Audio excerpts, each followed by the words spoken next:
আল্লাহ তুমি তাকায় দেখো, আজকে ডিসেম্বরের 10 তারিখ 2025 সালে এই মুক্তারের সর নড়িয়ার দিকে তাকাও গো, পাঠানবাড়ি মাদ্রাসার দিকে একটাবার তাকায় দেখো। জোহরের নামাজের পূর্ব মুহূর্তে তোমার পাগলেরা তোমারে আল্লাহ বলে ডাক দিছে। ওই সাহাবী দাঁড়ায় বলেন, নবী গো, আপনি যখন যুদ্ধের ময়দানে ছুরি চালাইতে যাইয়া আপনার ছুরির আঘাতটা আমার শরীরে লাগছিল গো নবী, ওই জায়গায় শুধু মুসলমান ছিল না, ওই জায়গায় বেঈমানরা ছিল, ওই জায়গায় মুনাফিকরা ছিল, ওই জায়গায় কাফেরেরা ছিল। আপনি যদি অনুমতি দেন গো নবী, আমি প্রতিশোধ নিতে চাই, তবে আপনি এলান কইরা দেন পুরা মদিনার সব মানুষগুলা যেন থাকে, বেঈমানেরাও যেন থাকে। বড়া মজলিসে আমি আপনার শরীরে আঘাত কইরা আমার এই আঘাতের বদলাটা নিতে চাই। আমার নবী ইমামুল মুরসালিন, আমার নবীর চরিত্র দেখো, আমার আশিকি রাসূল ভাইরা নবী আমার এলান করে দিয়া দেয়, আগামীকাল বেলা 10টার সময় পুরা মদিনার মানুষের জমায়েত করো। আমার এই সাহাবী আমি নবীর শরীরে ছুরির আঘাত করব, আমার শরীরে আঘাত কইরা তার প্রতিশোধটা সে নিব।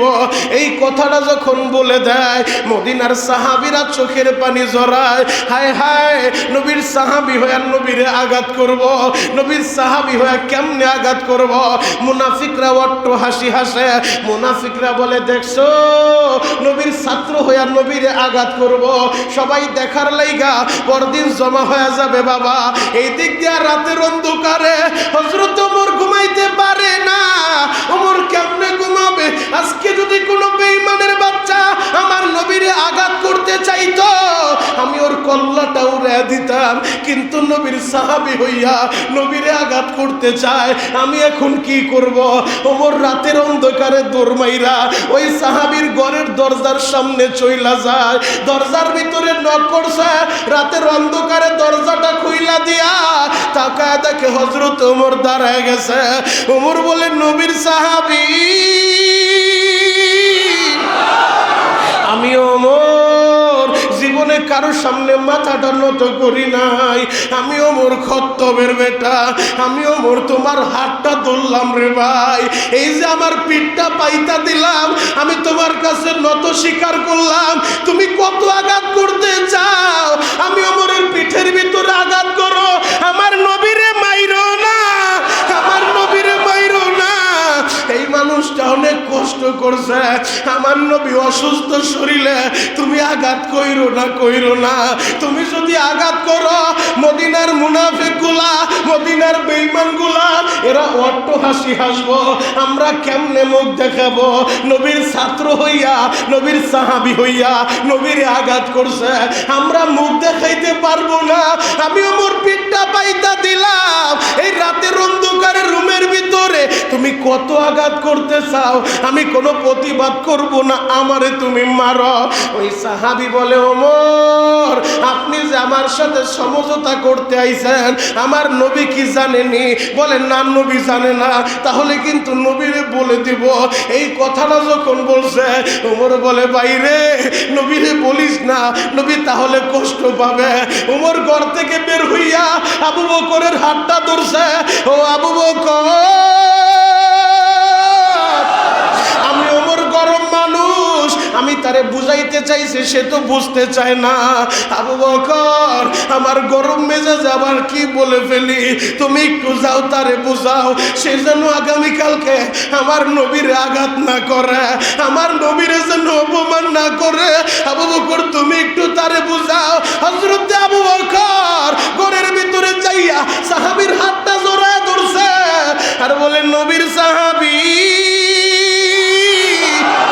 আমার নবী যে কত কষ্ট করছে আমি আবু বকর দেখছি। জন্মের আগে বাবা হারায় ফেলছে, 6 বছরের সবাই মা হারায় ফেলছে, আমার এই এতিম নবী কত কষ্ট করছে আমি আবু বকর দেখছি। আমি তার বাল্য বন্ধু ছিলাম, ও নবীর সাহাবী, আমার নবীরে তুমি আর কষ্ট দিও না, আগামীকাল সব মানুষের সামনে আমার নবীরে আঘাত কইরো না, কইরো না। আমি আবু বকর আমার নবীর হিজরতের সাথে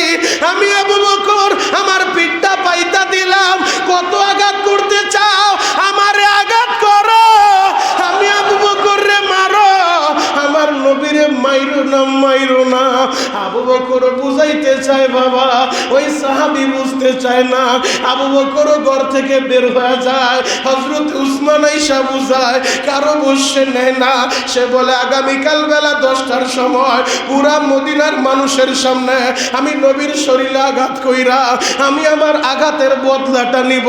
পরদিন সকালবেলা সব মানুষগুলা উপস্থিত, মুনাফিকরা অট্ট হাসি হাসে, আজকে নবীর ছাত্র নবীরে আঘাত করব, নবীর শিষ্য নবীরে আঘাত করব।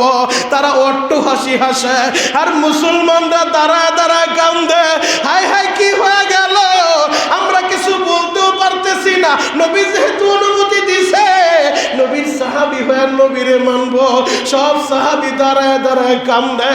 ওই সাহাবী বড় মজলিসে দাঁড়ায় বলে, নবী গো, আমি এখন আঘাতটা কি করব? বলে আসো তুমি আঘাত করো। সাহাবী বলে, নবীজি ওই যুদ্ধের সময় যে ছুরিটা ছিল, ওই ছুরিটা কোথায়? আমার নবী বলে, আলী রে, ওই ছুরিটা ফাতেমার ঘরে আছে, যাও ফাতেমার ঘর থেকে ছুরিটা নিয়ে আসো। হযরতে আলী বাসার ভিতরে যাইয়া ছুরিটা লইয়া যখন বের হয়, ফাতেমা বলে, ছুরি নিয়া কই যান আপনি? বলে, বাবা যান জিহাদের ময়দানে ছুরি চালাইতে যাইয়া এক সাহাবীর পিঠের ভিতরে আঘাত লাগছে। ওই সাহাবী পুরা মদিনাবাসীর সামনে বাবা জান রে এখন আঘাত কইরা তার আঘাতের প্রতিশোধটা নিবে, তার আঘাতের বদলাটা নিবে। এই কথা শুনিয়া ফাতেমা চোখের পানি জোড়ায়, কাপড়ের আঁচল দিয়া চোখের পানি মুছে আর বলে, হাসান রে, তোরা দুইটা ভাই দৌড়া যা, তোর নানা বাইরে যেন কেউ আঘাত না করে, আমার বাবারে যেন কেউ আঘাত না করে, আমি সইতে পারবো না। তোরা দুইটা ভাই দৌড়া যা। আল হাসান ওয়াল হুসাইন সাইয়্যিদা শাবাবি আহলিল জান্নাহ, জান্নাতের যুবকদের নেতা হাসান আর হুসাইন পাগলের মতো ছুটছে বাবা।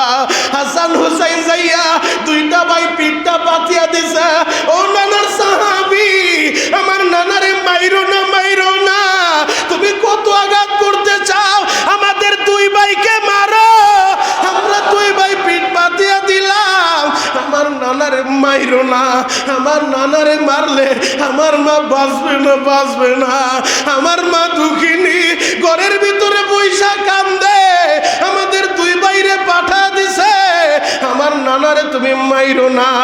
আল্লাহর নবী, দয়ার নবী, মায়ার নবী কেমন আদর্শ শিক্ষা দিলেন উম্মতের। নবী আমার হাসান হুসাইন রে বলে, নানু ভাই তোমরা সাইটে যাও, ও সাহাবী আসো, তুমি এবার আঘাতটা করো। ওই সাহাবী ছুরিটা হাতের ভিতরে লইয়া ওই সাহাবী বলে, নবী গো,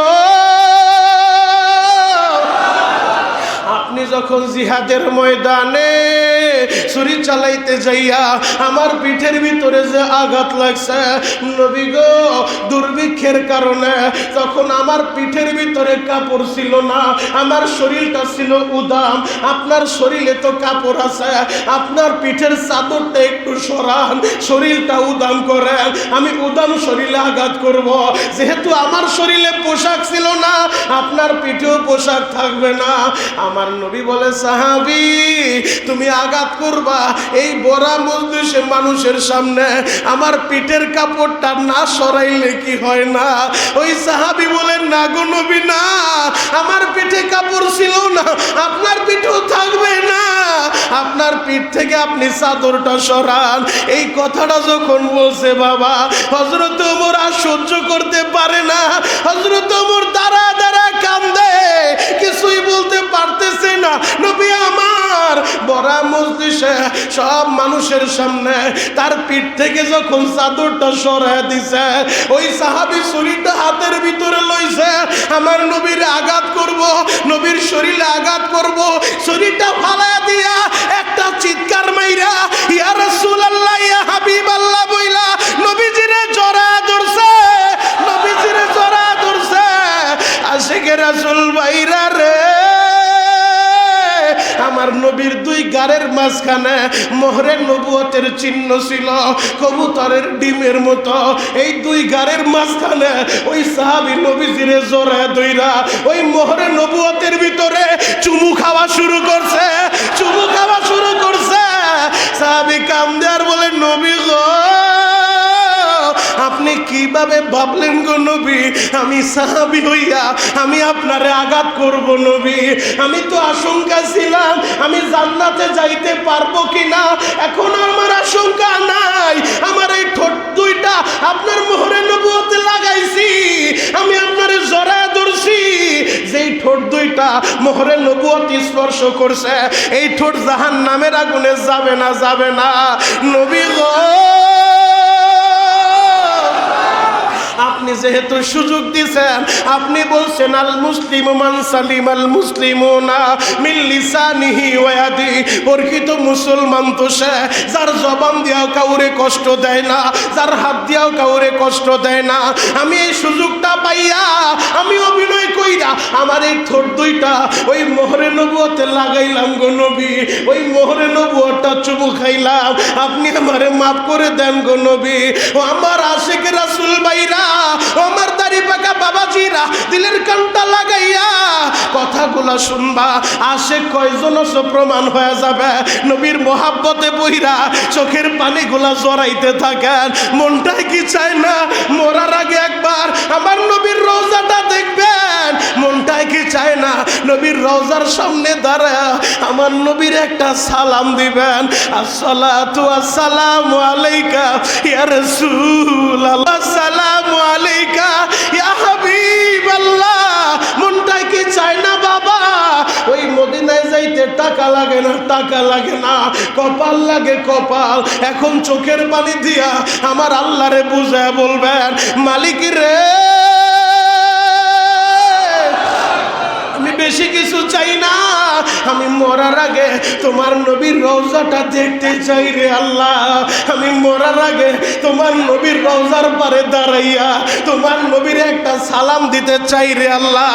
যুবক রে, চাওয়ার মতো চাইলে সবই পাওয়া যায়। জ্বলন্ত একটা প্রমাণ আমি আপনাদের সামনে এখন তুলে ধরব।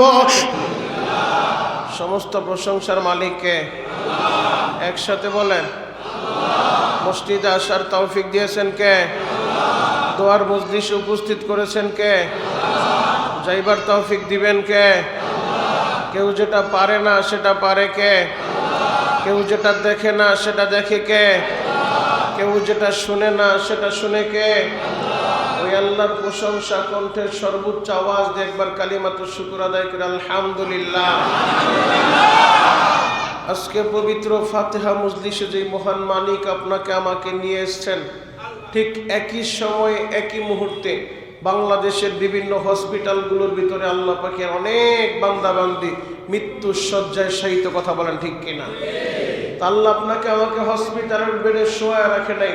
আল্লাহ আপনাকে আমাকে এই গুরুত্বপূর্ণ দোয়ার মজলিসে নিয়ে এসেছেন, এই জন্য আর একবার বলেন আলহামদুলিল্লাহ। আলোচনা শুরু করার পূর্বে আমি একটু অনুরোধ করতে চাই, যেহেতু আল্লাহ পাকের অনেক বান্দারা দূর দূরান্ত থেকে আসবেন, আমরা আলোচনা যখন শেষ হবে এরপরে ইনশাল্লাহ কাতারবদ্ধ হয়ে বসবো। এখন কাতারটা ভেঙে একটু কাছাকাছি চলে আসেন, সবাই একেবারে আমার কাছাকাছি এসে বসেন।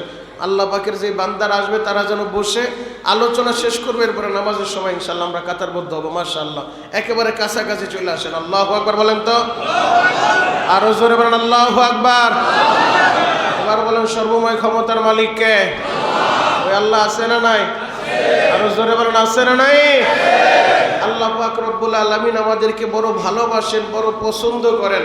যদি আমাদেরকে ভালোই না বাসবেন, গত 2 সপ্তাহ আগে শুক্রবার দিন বেলা 10:40 সময় যেই ভূমিকম্প শুরু হয়েছিল, আল্লাহ যদি আমাদেরকে ভালোই না বাসবেন ওই ভূমিকম্প দিয়ে আমাদেরকে ফাইনাল করে ফেলতেন। কথা বলেন ঠিক কিনা? দুনিয়ার কোনো নেতা নেত্রী এমপি মন্ত্রীর কোনো বীর বাহাদুরের ক্ষমতা ছিল না ওই ভূমিকম্প থেকে আমাদেরকে রক্ষা করতে পারবে। কথা বলেন ঠিক কিনা? আল্লাহ পাক রব্বুল আলামিন এইরকম ভূমিকম্প দেন, কিয়ামতের আগ মুহূর্তে ভূমিকম্প হবে, ভূমিধস হবে। এই তো দেখলাম তাবুকের এক এলাকায় যে ভূমিধস হয়ে অনেক রাস্তা একেবারে মাটির নিচে চলে গেছে। কিয়ামতের আগ মুহূর্তে একটা তসবির দানা, তসবির সরা যদি আপনি কেটে দেন মাঝখান থেকে, একের পর এক যেমনিভাবে দানাগুলো টপ টপ করে পড়তে থাকবে, সময় নিবে না। ঠিক তেমনি ভাবে কিয়ামতের আগ মুহূর্তে বিপদ আপদ বালা মুসিবত একটার পর একটা আসতেই থাকবে। কখনো করোনা, কখনো মহামারী, এক এক সময় এক এক নাম দিয়া, কখনো ভূমিকম্প, কখনো ভূমিধস, কখনো আগুনের বৃষ্টি, কখনো শিলা বৃষ্টি, কখনো পাথরের বৃষ্টি, এইভাবে একের পর এক আলামত প্রকাশ পাইতে থাকবে কিয়ামতের আগ মুহূর্তে। এরপরেও আল্লাহ পাক রব্বুল আলামিন আমাদেরকে এই ভূমিকম্প দিয়া সিগন্যাল দিয়েছেন, সতর্কবাণী দিয়েছেন যে বান্দা এখনো সময় আছে, মসজিদমুখী হও, এখনো সময় আছে, আল্লাহকে স্মরণ করো, এখনো সময় আছে, কোরআনের পথে চলো, এখনো সময় আছে, খালেস দিলে তওবা করে সুদ মুক্ত সমাজ গড়ো। কথা বলেন ঠিক? কিন্তু আল্লাহ পাক রব্বুল আলামিন আমাদেরকে সতর্ক করছেন, সিগন্যাল দিছেন, যদি আমরা না বুঝি আমাদের মতো হতভাগা আর কেউ নাই। কথা বলেন ঠিক কিনা? যেই শুক্রবার দিন ভূমিকম্প হয়েছে, ঠিক কিয়ামতের আগ মুহূর্তে এইরকম একটা শুক্রবার, এইরকম একটা জুমাবার গোটা জগৎটা আল্লাহ ধ্বংস করে দিবেন। বড় বড় বিল্ডিং গুলা মাটির সাথে আল্লাহ মিশায় দিবেন। বড় বড় পাহাড় গুলা তুলা যেমনি ভাবে বাতাসে উড়ে, তুলার মতো পাহাড় গুলা উঠতে থাকবে, বিকট এক আওয়াজ হবে, সময় যাবে আওয়াজ বাড়তে থাকবে, বিকট আওয়াজ। এই আওয়াজটা দেখে মানুষগুলা দৌড়ায় ঘর থেকে বের হয়ে যাবে, পাহাড়গুলা উঠতে থাকবে, পাগলের মতো দৌড়াইতে থাকবে। তাৎক্ষণিক টেলিফোন করবে ইতালি ছেলের কাছে, বাবারে আমরা তো এলাকায় থাকতে পারতেছি না, এই জায়গায় বিকট আওয়াজ চলতেছে, গাছপালা তরুলতা সব বাতাসের সাথে উঠতেছে, তোর ওই জায়গায় কি অবস্থা? ইতালি থেকেও ছেলেটা বলবে, বাবা আমাদের এখানেও একই অবস্থা, এখানেও বিকট আওয়াজ, এখানেও আমরা থাকতে পারতেছি না। আমেরিকায় খবর নিবে, সেখানে একই অবস্থা। সারা পৃথিবীতে এইরকম একটা জুমাবার বিকট এক আওয়াজ হবে, যেই আওয়াজ সহ্য করতে না পাইরা যেই মায়েদের পেটে সন্তান থাকবে, গর্ভবতী মহিলাদের পেটগুলো টাস টাস করে ফেটে যাবে, বাচ্চা ভূমিষ্ঠ হয়ে যাবে, মানুষগুলা পাগলের মতো শুধু দৌড়াইতে থাকবে। আল্লাহ বলবেন, নবী গো, এরা পাগলের মতো দৌড়াবে, এরা মাতালের মতো দৌড়াবে, এরা কেউ পাগল না, পাগল না, এরা কেউ মাতাল না। তখন মানুষগুলা দেখবে বাঁচার আর কোনো রাস্তা নাই, দৌড়ায় মসজিদের সামনে আসবে, আইসা মসজিদের ভিতরে ঢুকবে, কোরআন শরীফটা হাতে নিবে, যে আল্লাহর কাছে তওবা করি, আল্লাহর কাছে মাপ চাই, আল্লাহ যেন আমাদেরকে মাফ করে। কোরআন শরীফটা হাতে নিবে, হাতে নেওয়ার পর কোরআন খুলবে, খোলার পরে দেখবে কাগজের কোরআন, সাদা কাগজ ঠিকই আছে, কিন্তু কালো অক্ষর আর নাই। আল্লাহ আসমানে উঠায় নিয়ে গেছে, তওবার দরজাটা বন্ধ হয়ে যাবে। তখন যতই চিৎকার মারবেন আর কাজ হবে না, আর তওবা করার সুযোগ হবে না। এখন তো সুযোগ আছে। আল্লাহ শুক্রবার ভূমিকম্প দিয়া সিগন্যাল দিছে, আল্লাহ বলছে বান্দা ফিরে আসো, তওবা করো, তওবার দরজা খোলা আছে। এতদিন বুঝেন নাই, আজকে ফাতিহা মজলিসে, দোয়ার মজলিসে বৈশা জোহরের নামাজের আগ মুহূর্তে চোখের গরম পানি দিয়ে আল্লাহর কাছে তওবা করবেন, আর বলবেন, আল্লাহ আমি বুঝতে পারছি আপনি আমাকে ভালোবাসেন, যদি ভালোই না বাসবেন আজকে আমার মাটি হয়ে যাইত, যদি ভালোই না বাসবেন আমাকে ভূমিকম্প দিয়া মাটির সাথে মিশায় দিতেন।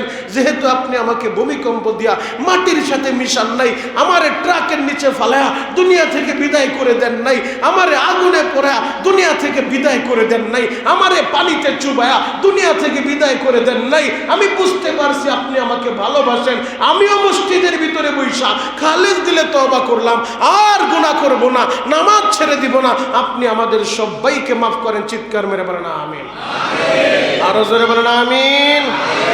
আল্লাহর কাছে তওবা করার দরকার আছে না নাই? আরো জোরে বলেন আছে না নাই? হে যুবক ভাইরা, হাজী সাহেব বাবাজিরা ডানে বামে নজর নাই, এক নজরে তাকায় থাকেন গো বাবা।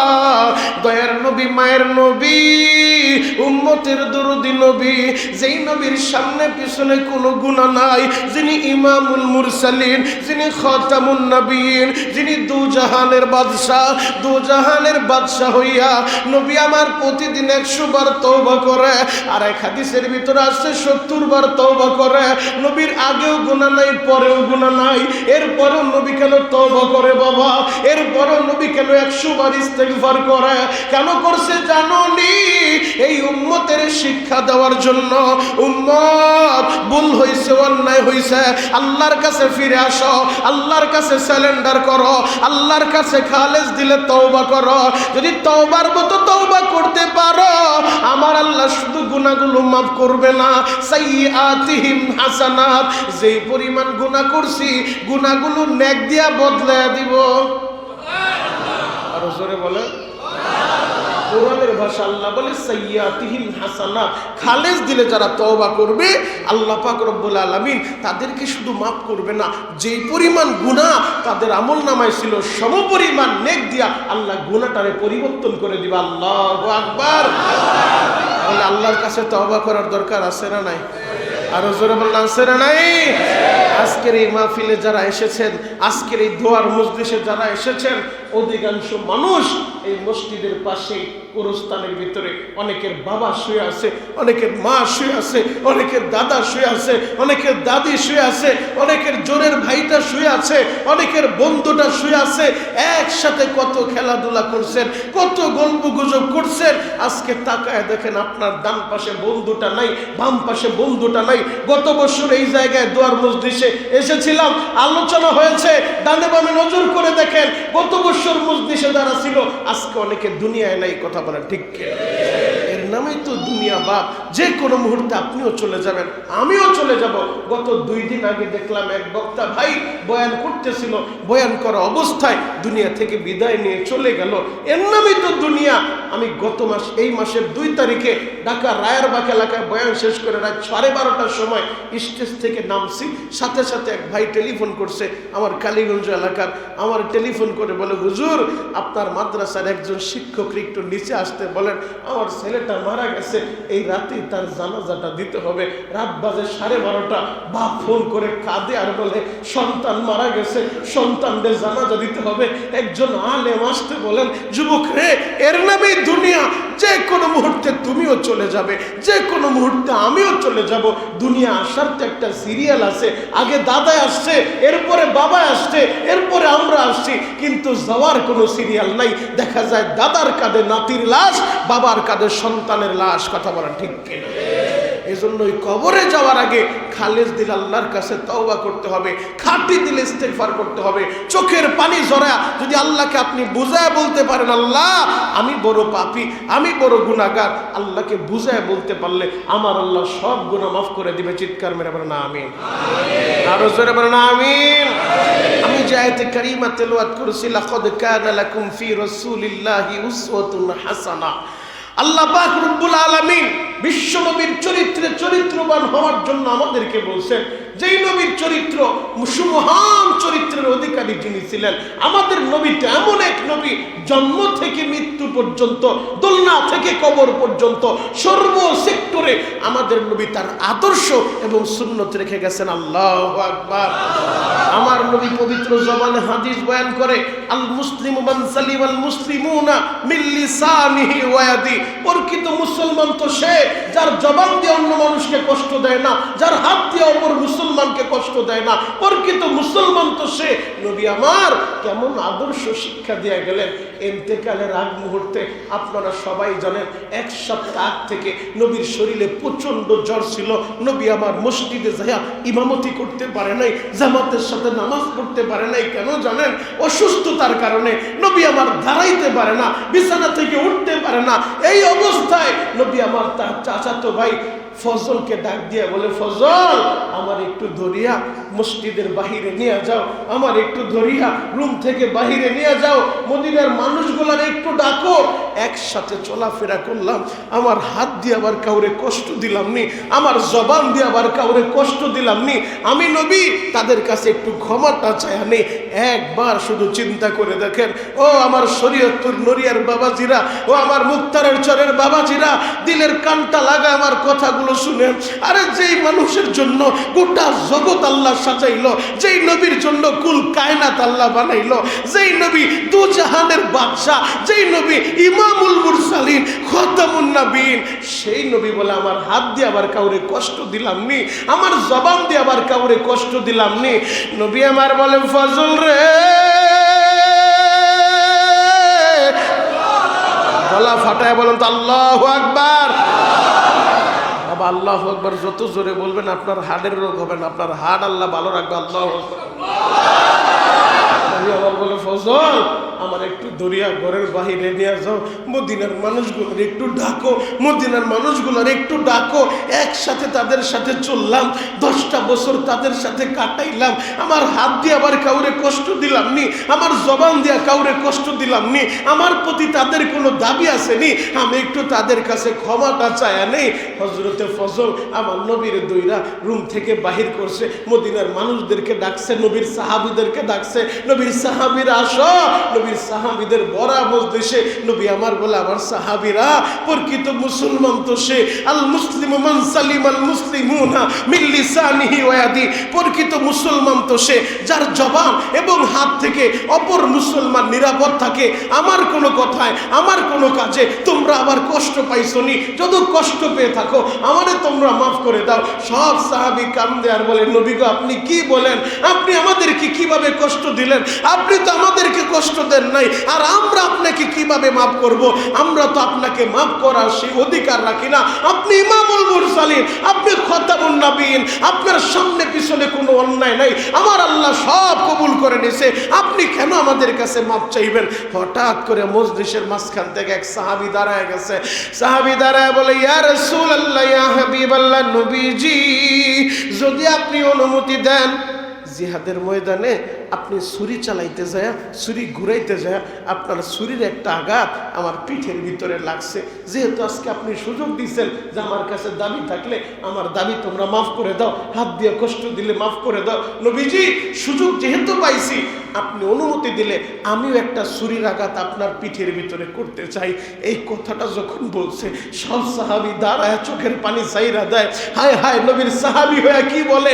ওমর তো রাগে ফুলে যাচ্ছে, কি বলে! সাহস তো কম না, আমার নবীর শরীরে ছুরির আঘাত করতে চায়। আর ইমামুল মুরসালিন রাহমাতুল লিল আলামিন কোন নবীর চরিত্র আল্লাহ চরিত্রবান হওয়ার জন্য বলল, আমার নবীর চরিত্র দেখো। আমার নবী বলে, সাহাবী আসো, তুমি আমার পিঠের ভিতরে আঘাত কইরা তোমার প্রতিশোধটা তুমি নিয়ে নাও। আল্লাহু আকবার।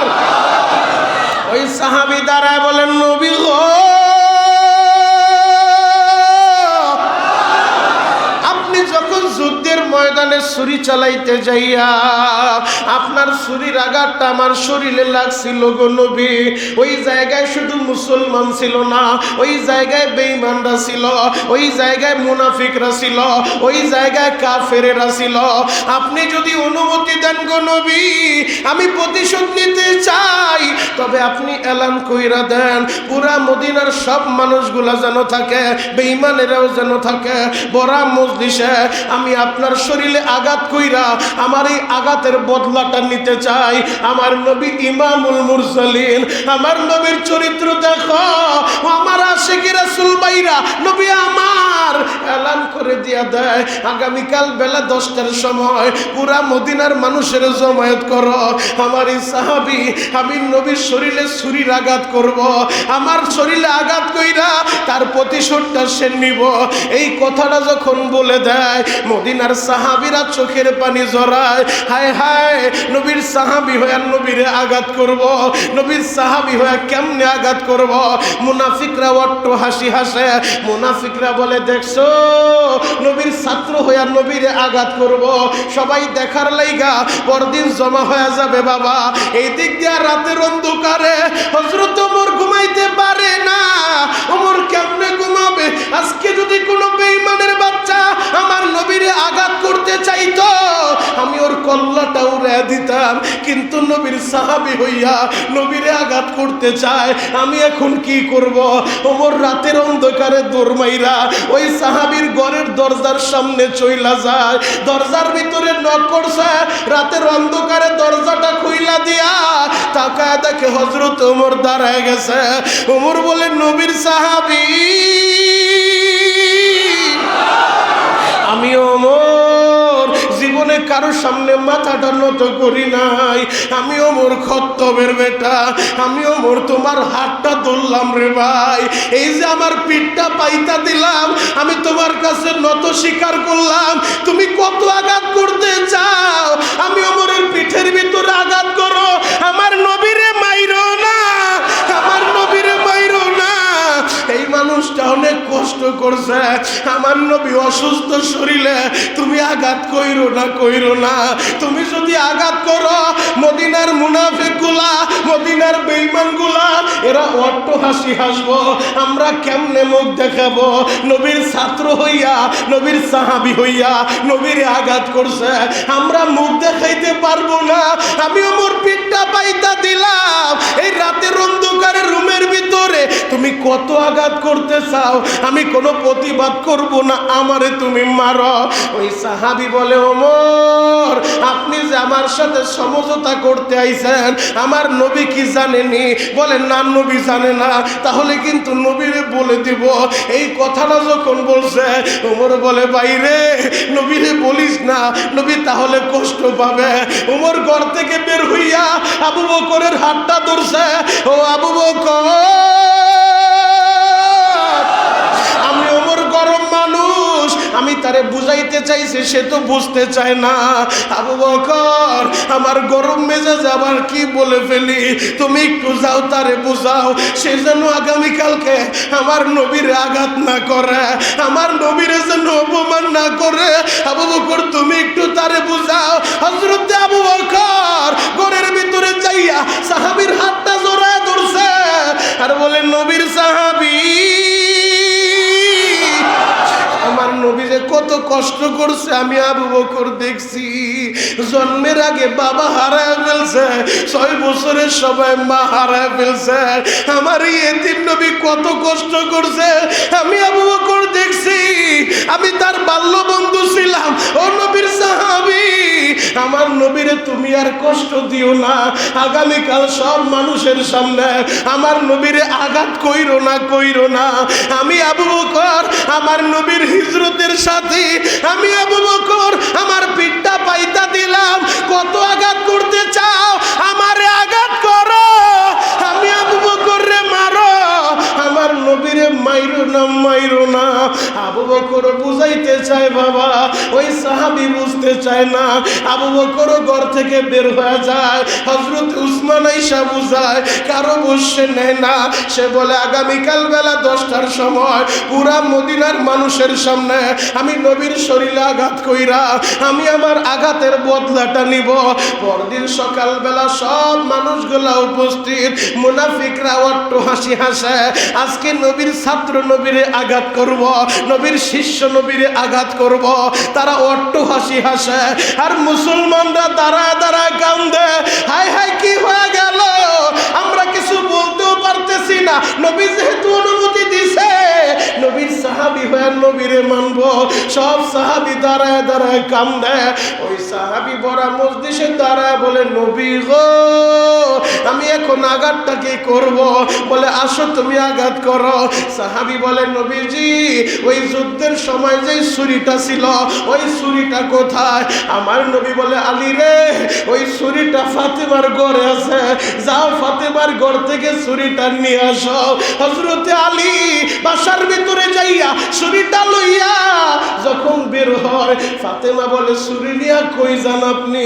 বলে, বাবা যান জিহাদের ময়দানে ছুরি চালাইতে যাইয়া এক সাহাবীর পিঠের ভিতরে আঘাত লাগছে। ওই সাহাবী পুরা মদিনাবাসীর সামনে বাবা জান রে এখন আঘাত কইরা তার আঘাতের প্রতিশোধটা নিবে, তার আঘাতের বদলাটা নিবে। এই কথা শুনিয়া ফাতেমা চোখের পানি জোড়ায়, কাপড়ের আঁচল দিয়া চোখের পানি মুছে আর বলে, হাসান রে, তোরা দুইটা ভাই দৌড়া যা, তোর নানা বাইরে যেন কেউ আঘাত না করে, আমার বাবারে যেন কেউ আঘাত না করে, আমি সইতে পারবো না। তোরা দুইটা ভাই দৌড়া যা। আল হাসান ওয়াল হুসাইন সাইয়্যিদা শাবাবি আহলিল জান্নাহ, জান্নাতের যুবকদের নেতা হাসান আর হুসাইন পাগলের মতো ছুটছে বাবা। হাসান হুসাইন যাইয়া দুইটা ভাই পিঠটা পাতিয়া দিছে। ও নানার সাহাবী, আমার নানারে মাইরো না, তুমি কত আঘাত করতে চাও, আমাদের দুই ভাইকে মারো, আমরা দুই ভাই পিঠ পাতিয়া দিলাম, আমার নানারে মাইরো না, আমার নানারে মারলে আমার মা বাঁচবে না, আমার মা দুঃখিনী, ঘরের ভিতরে বৈশা কান্দে, আমাদের দুই ভাইরে পাঠা দিছে, আমার তুমি মাইরো না। আল্লাহর নবী, দয়ার নবী, মায়ার নবী কেমন আদর্শ শিক্ষা দিলেন উম্মতেরা। নবী আমার হাসান হোসাইন রে বলে, নানু ভাই তোমরা সাইটে যাও, ও সাহাবী আসো, তুমি এবার আঘাতটা করো। ওই সাহাবী ছুরিটা হাতের ভিতরে লইয়া ওই সাহাবী বলে, নবী গো, আপনি যখন জিহাদের ময়দানে ছুরি চালাইতে যাইয়া আমার পিঠের ভিতরে যে আঘাত লাগছে, নবী গো, দুর্ভিক্ষের কারণে তখন আমার পিঠের ভিতরে কাপড় ছিল না, আমার শরীরটা ছিল উদাম। আপনার শরীরে তো কাপড় আছে, আপনার পিঠের চাদরটা একটু সরান, শরীরটা উদাম করেন, আমি উদাম শরীরে আঘাত করব। যেহেতু আমার শরীরে পোশাক ছিল না, আপনার পিঠেও পোশাক থাকবে না। আমার নবী বলে, সাহাবী তুমি আঘাত করবা এই বড় মজলিসে মানুষের সামনে, আমার পিঠের কাপড়টা না সরাইলে কি হয় না? ওই সাহাবী বলেন, না গো নবী না, আমার পিঠে কাপড় ছিল না, আপনার পিঠেও থাকবে না, আপনার পিঠ থেকে আপনি চাদরটা সরান। এই কথাটা যখন বলছে বাবা, হযরত ওমর আর সহ্য করতে পারে না, হযরত ওমর দাঁড়া দাঁড়া কান্দে, কিছুই বলতে পারতেছে না। নবী আমার বড় মজলিসে সব মানুষের সামনে তার পিঠ থেকে যখন চাদরটা সরায় দিছে, ওই সাহাবী ছুরিটা হাতের ভিতরে লইছে, আমার নবীর আঘাত করব, নবীর শরীরে আঘাত করব, ছুরিটা ফালায়া দিয়া একটা চিৎকার মাইরা, ইয়া রাসূলুল্লাহ, ইয়া হাবিবাল্লাহ বইলা নবীজিরে জড়ায় ধরছে, নবীজিরে জড়ায় ধরছে। আশিকে রাসূল ভাইরা রে, আমার নবীর দুই গারের মাঝখানে মোহরে নবুয়তের চিহ্ন ছিল, কবুতরের ডিমের মতো। এই দুই গারের মাঝখানে ওই সাহাবী নবীজিরে জড়ায় ধইরা ওই মোহরে নবুয়তের ভিতরে চুমু খাওয়া শুরু করছে, চুমু খাওয়া শুরু করছে। সাহাবী কান্দে আর বলে, নবী গো, আপনি কিভাবে ভাবলেন গো নবী আমি সাহাবী হইয়া আমি আপনারে আঘাত করব? নবী, আমি তো আশঙ্কা ছিলাম আমি জান্নাতে যাইতে পারবো কিনা, এখন আমার আশঙ্কা নাই। আমার এই ঠোঁট দুইটা আপনার মোহরে নবুয়তে লাগাইছি, আমি আপনারে জড়ায় ধরছি, যেই ঠোঁট দুইটা মোহরে নবুয়ত স্পর্শ করছে, এই ঠোঁট জাহান্নামের আগুনে যাবে না, যাবে না। নবী গো, আপনি যেহেতু সুযোগ দিয়েছেন, আপনি বলছেন আল মুসলিমু মান সালিমাল মুসলিমুনা মিন লিসানিহি ওয়া ইয়াদিহি, প্রকৃত মুসলমান তো সে যার জবান দিয়াও কাউরে কষ্ট দেয় না, যার হাত দিয়াও কাউরে কষ্ট দেয় না। আমি এই সুযোগটা পাইয়া আমি অভিনয় কইরা আমার এই ঠোঁট দুইটা ওই মোহরে নবুয়তে লাগাইলাম গো নবী, ওই মোহরে নবুয়তটা চুমু খাইলাম, আপনি আমারে মাফ করে দেন গো নবী। ও আমার আশিক রাসূল ভাইরা, আমার দাড়ি পাকা বাবাজিরা, দিলের কানটা লাগাইয়া কথাগুলা শুনবা, আশিক কয়জন আছে প্রমাণ হয়ে যাবে। নবীর মোহাব্বতে বইরা চোখের পানিগুলা জড়াইতে থাকেন। মনটা কি চায় না মরার আগে একবার আমার নবীর রওজাটা দেখবেন? মনটাই কি চায় না নবীর রওজার সামনে দাঁড়ায় আমার নবীর একটা সালাম দিবেন, আসসালাতু আসসালামু আলাইকা ইয়া রাসূলুল্লাহ, আসসালামু আলাইকা ইয়া হাবিবাল্লাহ। মনটাই কি চায় না বাবা ওই মদিনায় যাইতে? টাকা লাগে না, টাকা লাগে না, কপাল লাগে কপাল। এখন চোখের পানি দিয়া আমার আল্লাহরে বুঝায় বলবেন, মালিক রে, আমি বেশি কিছু চাই না, আমি মরার আগে তোমার নবীর রওজাটা দেখতে চাই রে আল্লাহ। আমি মরার আগে তোমার নবীর রওজার পারে দাঁড়াইয়া তোমার নবীর একটা সালাম দিতে চাই রে আল্লাহ। যুবক রে, চাওয়ার মতো চাইলে সবই পাওয়া যায়। জ্বলন্ত একটা প্রমাণ আমি আপনাদের সামনে এখন তুলে ধরব। আলবেনিয়ার একজন যুবক, আলবেনিয়ার একজন আশিক রাসূল, বন্ধ করে সাতার মতো পেট করে আল্লাহু আকবার বলেন তো। খারাপ লাগতেছে? শেষ করে দিব।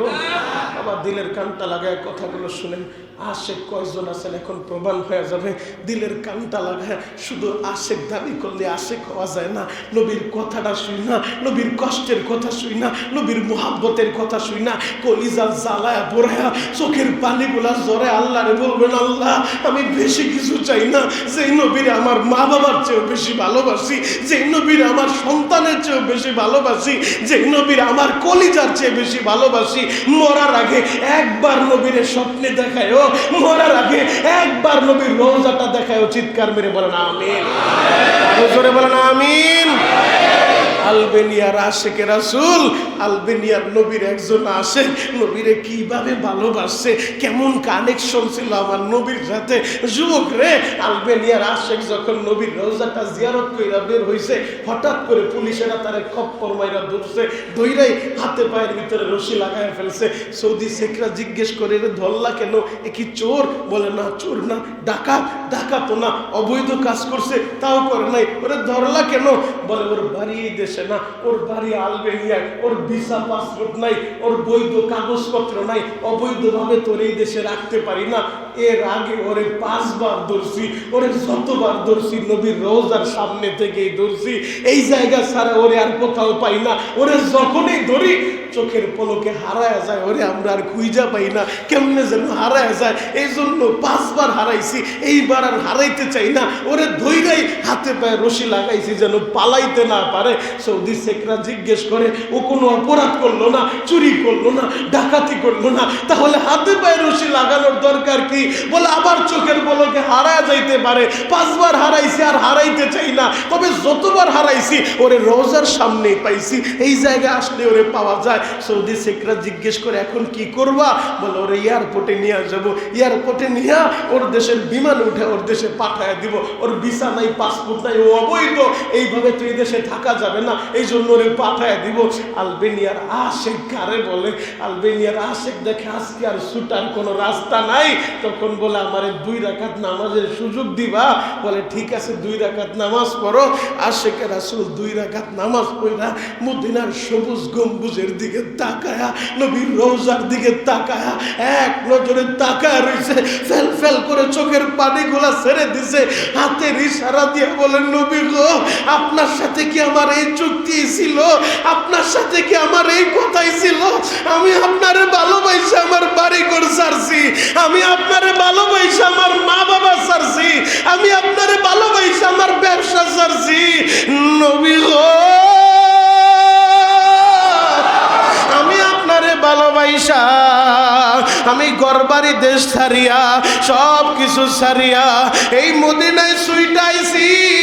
আপনার সাথে তো আমার চুক্তি ছিল, আমি মরার পরে আপনার ওই রওজার পাশে জান্নাতুল বাকিতে আমার কবর হইব, আমি জান্নাতুল বাকিতে শুইব, আপনার রওজার পাশে শুইব, যেন হাসরের ময়দানে আপনি যখন দাঁড়ায় যাবেন, আপনার পাশ থেকে আবু বকর দাঁড়াইব, আপনার পাশ থেকে ওমর দাঁড়াইব। ওই জান্নাতুল বাকি কবরস্থানে 10,000 সাহাবী ঘুমায় আছে, ইমাম মালিক ঘুমায় আছে, মা ফাতেমা ঘুমায় আছে, আম্মা জান আয়েশা ঘুমায় আছে। ওই জায়গা থেকে সবাই দাঁড়ায় যাইব, আমিও তাদের সাথে আপনার পিছনে পিছনে চইলা আমিও হাসরের ময়দানে যাব। ইয়া রাসূলুল্লাহ, ইয়া হাবিবাল্লাহ, এই কথাই কি ছিল নি? আমারে রশি লাগায় ফেলছে, আর বলাইতে পারবো না, আমার কি উপায় হবে? নবীর রওজার দিকে তাকায় শুধু চোখের পানি জড়ায়। হঠাৎ কইরা একটা চিৎকার মাইরা ওই আশেকে রাসূল জমিনে পইরা গেছে, জমিনে পইরা গেছে। তাড়াতাড়ি ডাক্তারের আইসা চেকআপ কইরা দেখে এই আশেকার দুনিয়ায় নাই, দুনিয়ায় নাই। আমার নরিয়ার বাইরা রে, চাওয়ার মতো চাইলে সবই পাওয়া যায়। আশেক চাইছে মাটিটা যেন জান্নাতুল বাকিতে হয়, আল্লাহ কবুল কইরা নিছে। তোমাদের মনটাই কি চায় না রে ভাই? তোমরাও নবীর রওজাটা দেখবা, নবীর রওজায় যাইয়া নবীর একটা সালাম দিবা, আসসালাতু ওয়াসসালামু আলাইকা ইয়া রাসূলুল্লাহ, আসসালাতু ওয়াসসালামু আলাইকা ইয়া হাবিবাল্লাহ। মনটা কি চায় না রে বাবা? কেন নবীর রওজা দেখবা না? আমার নবী হাজার বছর আগে বই লাগেছে, মানজার কবরি ওয়াজাবাত লাহু শাফাতি। নবী আমার বলছে উম্মতেরা, যারা আমার রওজা জিয়ারত করবা তাদের জন্য সুপারিশ করা আমি নবীর উপরে ওয়াজিব হয়ে যায়, আমার উপরে লাজিম হয়ে যায়। ও যুবক ভাইরা রে, আশিক যারা, তারা তো নবীর জন্য পাগল। আল্লাহরে পাইতে চাইলে নবীরে ভালোবাসো, নবীরে পাইতে চাইলে নবীর সুন্নতের পাগল হও, সুন্নতের মালা গলায় লাগাও। যুবক রে, আমার নবী কিভাবে তার সাহাবীদের ভালোবাসে, উম্মতের জন্য কতটা পাগল। মা যেমন সন্তানের জন্য পাগল, মার চাইতেও বেশি পাগল নবী তার উম্মতের লাইগা, মার চেয়েও বেশি ভালোবাসে নবী তার উম্মতের। আশিকে রাসূল বাইরা রে, জ্বলন্ত একটা প্রমাণ আপনাদের সামনে আমি এখন তুলে ধরব, যাতে আপনাদের বুঝতে সহজ হয় আমার নবী কতটা পাগল তার সাহাবীদের জন্য, তার উম্মতের জন্য। আল্লাহর নবীর আদরের সাহাবী মুআয ইবনে জাবাল, ইয়ামেনের গভর্নর নবীজি তারে বানায় দিল। ইয়ামানের গভর্নর বানাইয়া নবী আমার বলে, মুআয রে, ইয়ামানের গভর্নর হইছ, ইয়ামানে তুমি থাকবা, আমি থাকবো মদিনায়। ও মুআয, কেমনে তুমি ইয়ামান দেশটা চালাইবা, কেমনে তুমি বিচার ফয়সালা করবা, কেমনে তুমি মামলা মুকদ্দমা ফয়সালা করবা, এইভাবে নবীজি তারে পরামর্শ দিতেছে, তারে বুঝাইতেছে। মা যেমন তার সন্তানরে বুঝায়, ছেলেটা ইতালিতে যাবে, ছেলেটা প্রবাসে যাবে, এই নড়িয়া পাঠান বাড়ি থেকে, এই মুক্তারের চর থেকে ছেলেটা রওনা হইছে, মা দুঃখিনী কাপড়ের আঁচল দিয়া চোখের পানিগুলা মুছে আর সন্তানরে বুঝাইতে থাকে, বাবারে বিদেশের বাড়ি যাবি, ওই জায়গায় তোর আপন তো কেউ নাই রে বাবা, মানুষের সাথে খারাপ ব্যবহার করবি না, মানুষের কথা শুনবি, মুরব্বীদেরকে সম্মান করবি, নিজের প্রতি খেয়াল রাখবি। এইভাবে মায় তার ছেলেরে বুঝাইতে থাকে। ছেলেটারে যেই গাড়িতে উঠায় দিছে, ছেলে যতই বলে মা তুমি বাড়ি যাও, বাড়ি যাও, মাই কিন্তু বাড়ি যায় না বাবা। মা দুঃখিনী ওই রাস্তার ভিতরে দাঁড়াইয়া সেই গাড়িতে ছেলেরে উঠাইছে, ওই গাড়িটা যত দূর দেখা যায়, যেই নৌকায় উঠাইছে নৌকাটা যত দূর দেখা যায়, যেই লঞ্চের ভিতরে উঠাইছে ওই লঞ্চটা যত দূর দেখা যায়, মা দুঃখিনী পাগলের মতো তাকা তাকা কাঁদতে থাকে আর চোখের পানি দিয়া কাপড়ের আঁচল দিয়া চোখের পানিগুলা মুছতে থাকে আর বলে, আল্লাহ আমার ছেলের তোমার উপরে হাওলা করলাম, ওরে তুমি দেইখা রাইখো, ওরে তুমি বিপদ দিও না রে আল্লাহ। গত 2 দিন আগের পত্রিকায় দেখলাম আমাদের মাদারীপুরের কতটা ভাই ওই ইতালি যাইতে যাইয়া আহারে নদীর ভিতরে দুনিয়া থেকে বিদায় নিয়ে চলে গেল রে ভাই।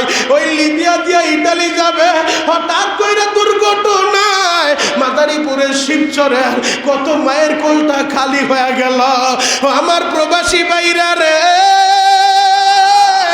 যারা লাইভের ভিতরে আমার বয়ান দেখবা, চোখের পানিগুলা জড়াইয়া আল্লাহর কাছে দরখাস্ত দিবা আর মা বাবার জন্য দোয়া করবা। এরে যুবক, মা যেমন সন্তানরে বিদায় দেয়, নবী ঠিক ওইভাবে তার সাহাবীরে বিদায় দিতেছে। ও মুআয, তোমার ইয়ামানের গভর্নর বানায় দিলাম। মুআয ইবনে জাবালকে নবীজি উটের উপরে উঠাইছে, মুআয ইবনে জাবাল উটের উপরে, আর আমার নবী মাটি দিয়া হাইটা হাইটা যায়। মা যেমন ছেলের গাড়িতে উঠাইয়া ছেলের গাড়িটা আস্তে আস্তে যায় আর মা পিছনে পিছনে হাঁটতে থাকে, কথা বলতে থাকে। আমার তলবেলেম বাবাজিরা, আমার আলেম ভাইরা, আমার মুরব্বী বাবাজিরা, বসে বসে এখন কাঁদতে থাকো। আমার নবীও তার সাহাবীরে বিদায় দেয়। মুআয ইবনে জাবাল উটের উপরে, আমার নবী নিচে, মুআয ইবনে জাবালের উটটাও চলে, আমার নবী হাইটা হাইটা যায় আর কথা বলতেছে, মুআয কেমনে তুমি তোমার রাজ্য পরিচালনা করবা। কথা বলতে বলতে বিদায় দিতে দিতে নবী আমার বাপ মদিনা ছাড়াইয়া মদিনার বাইরে চলে গেছে, মরুভূমির মাঝখানে চলে গেছে। মরুভূমির মাঝখানে যাইয়া নবী আমার বিদায় দেয়। একটা পর্যায়ে নবী বলছে, মুআয রে, আমি নবীরে দেখা যাও, এরপরে আইলে হয়তো আমি নবীরে আর পাইবা না।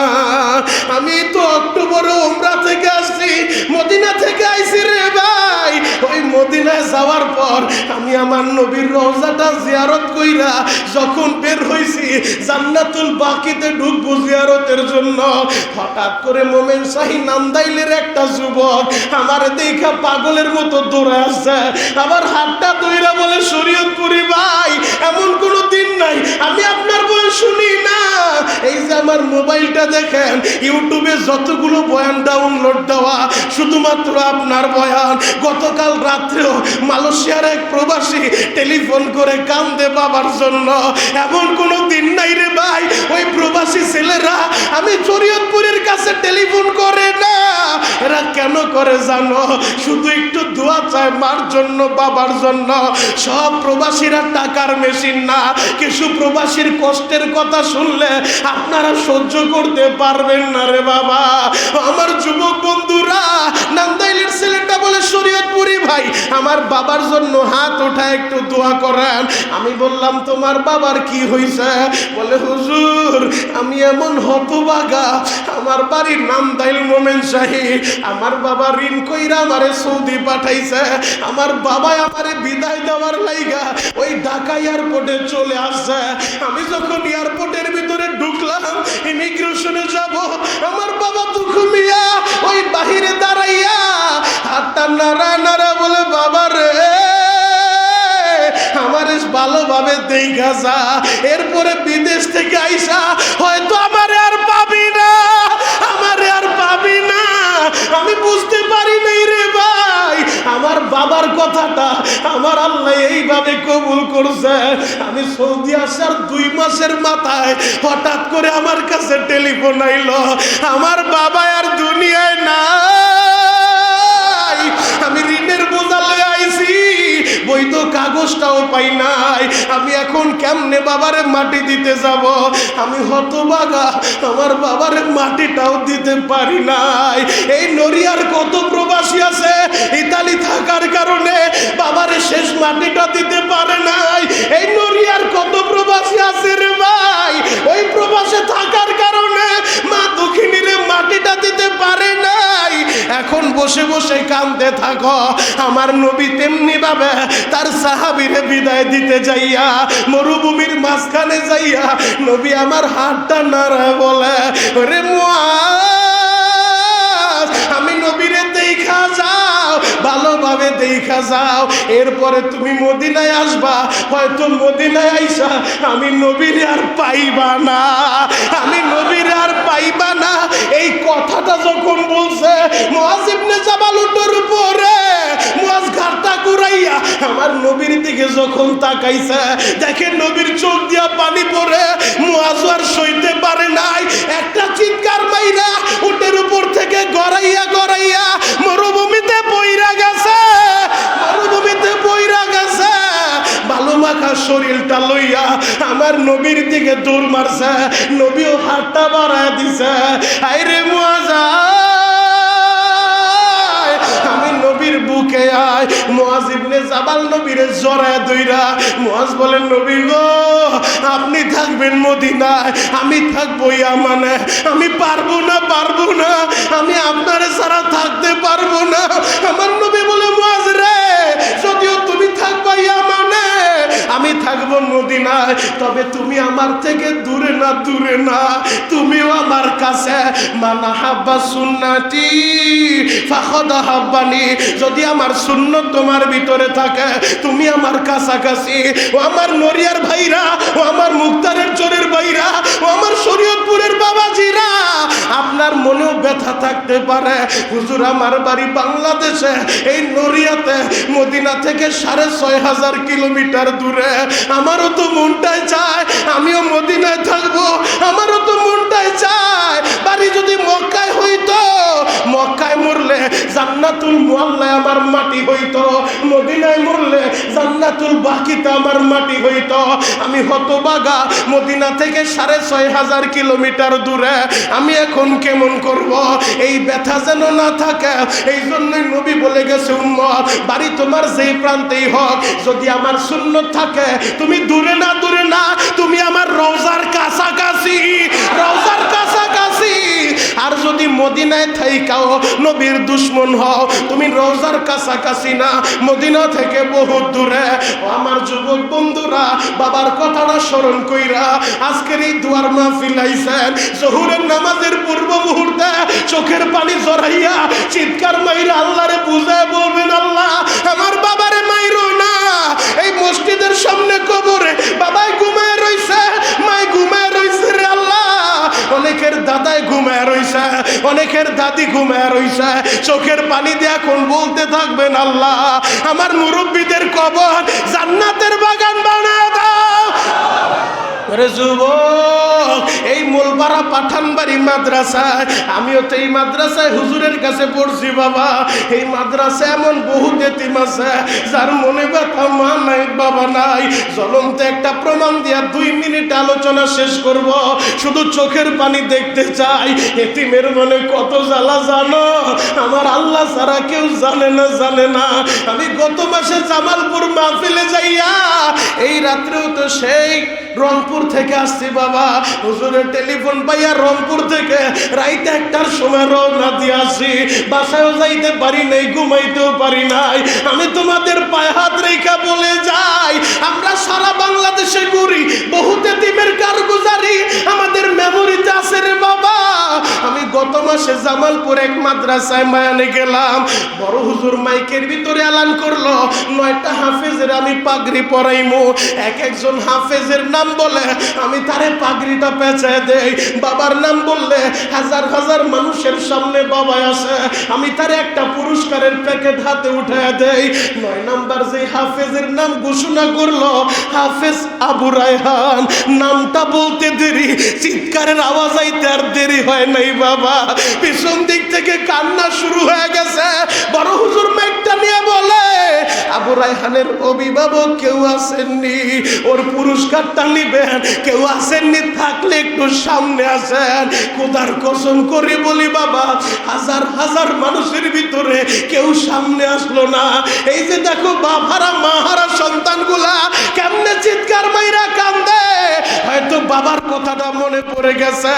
বলে কেউ আসেন, আবু রায়হানের পুরস্কার নিবেন, কেউ আসে না বাবা। হাফেজ ছাত্রটা আমার সামনে আসছে, আমি মাথায় পাগড়ি পেঁচাইতেছিলাম আর বলতেছিলাম, বাবা তুমি কেন কাঁদো? বলে হুজুর আপনি কি শুনেন না, আমার অভিভাবক কেউ নাই, আমার বাবা দুনিয়ায় নাই, আমার বাবা নাই। হুজুর আমার বাবা রিক্সা চালায়া আমারে মাদ্রাসায় ভর্তি করছে। আমি বাবার কষ্ট দেখা মাঝে মধ্যে মাদ্রাসা থেকে পালাইয়া আমি বাড়িতে যাইতাম। হুজুর আমি বাড়ি যায় বাবারে বলতাম, বাবা আমি আর পড়বো না, আমার কাজে লাগায় দাও। আমার বাবাই বলতো, বাবা রে আমি তো এখনো বাইচা আছি, ও বাবা আমি রক্ত বেচা তোরে পড়ামু, আমি কিডনি বেচা তোরে হাফেজ বানামু, তুই মাদ্রাসা থেকে পালাইস না রে বাবা। হুজুর আজকে ঠিকই হাফেজ হইলাম।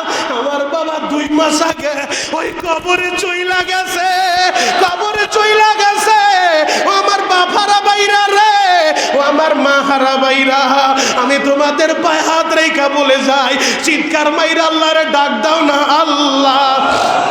আরো জোরে ডাক দেন, আল্লাহ। যুবক ভাই পায়ে হাত রেখে বলি, তওবা নিয়ত কইরা খাটি দিলে, তওবা নিয়ত কইরা যাদের মা আছে বাবা আছে, এখন তোমাদের পায়ে হাত রেখে 1টা মিনিট সময় দিব। শুধু আল্লাহর একটু দেখান তো কার কার বাবা ভাই চলে, একটা হাত উঁচু করেন। বাবা মারা গেছে কার কার, একটা হাত উঁচু করেন। বাবা কার কার মারা গেছে, মা কার কার মারা গেছে, আর একটা হাত উঁচু করেন, আর একটা হাত উঁচু করেন। যার 1জন মারা গেছে একটা হাত, যার 2জন মারা গেছে 2টা হাত। চিৎকার মাইরা দোয়া করতে থাকেন, রব্বির হামহুমা কামা রব্বায়ানি সগীরা। যুবক, তোমাদের পায়ে ধরছি, তোমরা একটু ডানে বামে তাকাও। তোমাদের যাদের বাবা আছে, তোমাদের যাদের মা আছে, একটু ডানে বামে তাকা, দেখো মারা সন্তানদের মনে কত ব্যথা। এই যে আমার ভাই বসে বসে চিৎকার মেরে কান্দে, এই যে দেখো দাড়ি পাকারা কান্দে, বাবার কথাটা মনে পড়ে গেছে, মার কথাটা মনে পড়ে গেছে। আজ থেকে তওবা করব, আর নামাজ ছাড়বো না, আর নবীরে কষ্ট দিব না, আর কোরআনের বিরুদ্ধে যাব না, আলেমের বিরুদ্ধে যাব না, আর মসজিদ মাদ্রাসার বিরুদ্ধে যাব না। কারা কারা নিয়ত করতে পারেন হাত দুইটা দেখায় দেন, চোখের পানিতে একটা ডাক দেন, ইয়া আল্লাহ। আরো জোরে ডাক দেন, ইয়া আল্লাহ। এই কান্না না আসলো, কান্নার বান্ধবীরা ডাক দাও না ভাই, ডাক দাও, চিৎকার মাইরা ডাক দাও, আল্লাহ। আল্লাহ তুমি তাকায় দেখো, আজকে ডিসেম্বরের 10 তারিখ 2025 সালে এই মুক্তারের সর নড়িয়ার দিকে তাকাও গো, পাঠানবাড়ি মাদ্রাসার দিকে একটাবার তাকায় দেখো। জোহরের নামাজের পূর্ব মুহূর্তে তোমার পাগলেরা তোমারে আল্লাহ বলে ডাক দিছে, আর নামাজ ছাড়বো না রে আল্লাহ, আর রোজা ছাড়বো না, মা বাবারে কষ্ট দিব না। আল্লাহ তুমি মজলিসের সবাইরে কবুল করো, চিৎকার মেরে বলেন আমিন। কত গুনাহ করছি মাওলা জীবনে, মাফ করে দেন রহমান নামের খাতিরে। জীবনে না করিলাম বন্দেগি, গুনাহ করে কাটাইলাম জিন্দেগি। ডাক দেন না ইয়া আল্লাহ, তওবা করে আবার তওবা ভাঙিলাম, অবশেষে খাঁটি তওবা করিলাম। আল্লাহ পাঠানবাড়ি গোরস্থানে যারা ঘুমায় রইছে, প্রত্যেকের কবরগুলা জান্নাতের বাগান বানায় দেন। আরো জোরে বলেন আমিন।